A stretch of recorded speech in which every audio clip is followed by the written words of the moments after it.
โซคืออายบอกไว้ก่อนเด้อบ่ย่านไผเพราะหัวใจฮักเจ้าเต็มร้อยข่าวคนมีตังลอยหลังหอบเงินมาอ่อยถึงวันใจจนขาลอยแต่สู้บ่ถอยดอกนาบ่ผิดหวังอายสู้ทุกทางเต็มที่ถึงตอนนี้เงินบ่มีสิหาวิธีสู้บ่ลาร้างเพราะอายมาก่อนฮอดหนาวฮักเจ้าบ่จางเขามาด้วยมากกะตังขอนางอย่าได้อ่อนแอซอยบอกพ่อแม่เห็นแก่ฮักแท้เราด้วยฐานะอายบ่อำนวยให้ช่วยยืดเวลาให้แน่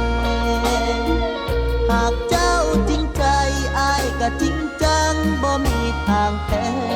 ยังเห็นเงินลูกชายเท่าแก่บอกพี่แม่อย่าเฝ้าตาโต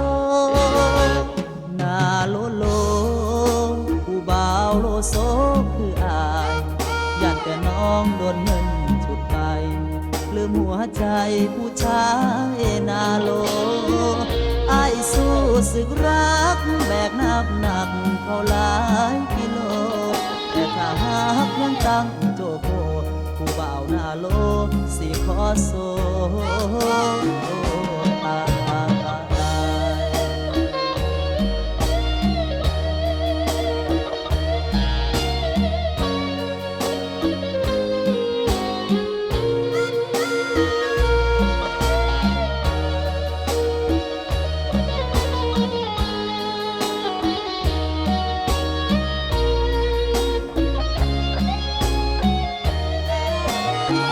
ซอยบอกพ่อแม่